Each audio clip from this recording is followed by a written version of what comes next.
खेती में हम सल्फर का प्रयोग करते हैं। सल्फर की खाद आती है और सल्फर बीमारियों को रोकने के लिए भी काम आता है।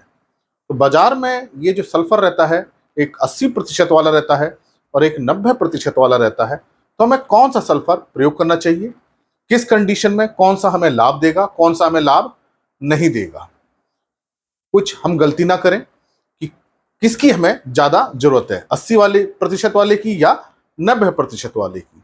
तो बाजार में आप देखेंगे तो दो तरह के सल्फर उपलब्ध रहते हैं। एक सल्फर है जिसमें आप देखेंगे ये 80% लिखा है।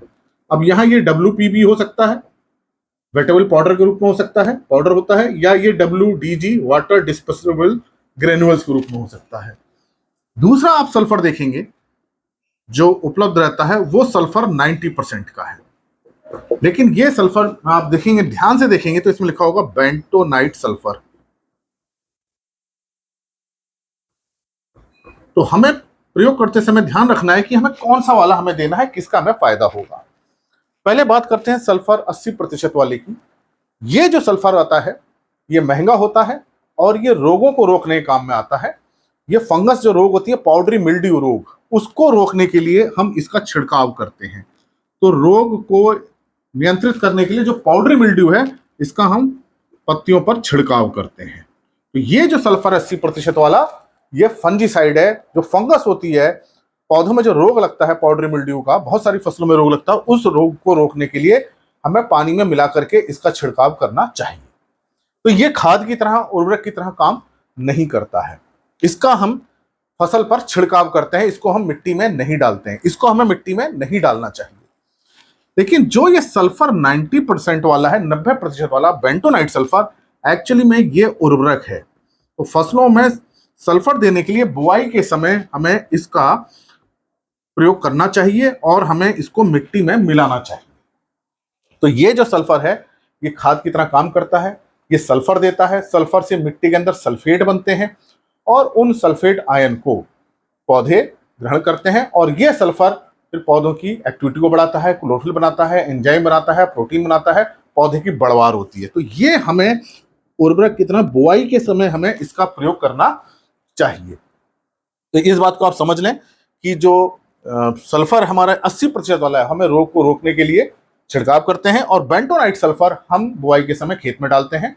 इसकी मात्रा अलग अलग फसलों में अलग अलग होती है, 10 से 12, 12 से 15 किलोग्राम प्रति एकड़ तक बेंटोनाइट सल्फर को डाला जाता है। तिलहनी फसलों में जैसे सरसों है, सूरजमुखी है, सोयाबीन है, जिसमें तेल की मात्रा ज्यादा होती है, तेल हम लेते हैं, उसमें सल्फर बहुत जरूरी है, बिना सल्फर के तेल नहीं बन पाता है। तो ऐसी फसलों में तो हमें करीब 15 एकड़ बेंटोनाइट सल्फर बुआई के समय डालना चाहिए। बाकी दूसरी फसलों में भी बहुत सारे काम होते हैं सल्फर के, जैसे मैंने आपको बताया क्लोरोफिल बनाने में काम होता है, प्रोटीन बनाने में काम होता है, बहुत सारे एंजाइम को एक्टिवेट करता है। फसलों में जो प्रतिरोधक क्षमता आती है बीमारियों के प्रति, कीटों के प्रति, ठंड के प्रति, सूखे के प्रति, वो सल्फर लाता है। तो हमें करीब 10 से 12 किलोग्राम प्रति एकड़ बुआई के समय हमें देना चाहिए। तो उर्वरक के लिए हमें बेंटोनाइट सल्फर का प्रयोग करना चाहिए, और जब बीमारी आए पाउडरी मिल्ड्यू, तब हमें इसको पानी में मिला के इसका छिड़काव हमें करना चाहिए। तो आप इस बात को समझें कि इसको हम खेत में ना मिलाएं। ऐसा नहीं है कि ये सल्फेट में नहीं बदलेगा, लेकिन इसका खर्चा बहुत ज्यादा आएगा। दूसरा, ये बहुत महंगा है, पाउडर के रूप में रहता है, महंगा भी पड़ेगा, खेत में डालने में दिक्कत भी आएगी। तो इसलिए हमें इसका प्रयोग 80% वाले का रोग के नियंत्रण में करना चाहिए, और 90% वाला हमें बुआई के समय मिट्टी में डालना चाहिए। आशा है ये बात आप समझ गए होंगे कि कौन सा सल्फर हमें प्रयोग करना चाहिए। अगर हमें सल्फर का पोषण देना है, एज ए न्यूट्रिएंट देना है, सल्फर की हमें खाद देनी है, पौधे के अंदर सल्फर बढ़ाना है, उसमें बीजों में तेल की मात्रा बढ़ानी है, तो हमें बुआई के समय बेंटोनाइट सल्फर 90% वाला देना चाहिए। और अगर पाउडरी मिल्ड्यू, एक ही रोग होता है पत्तियों पर जो लगता है, इसको पानी में मिला करके हमें इसका छिड़काव करना चाहिए।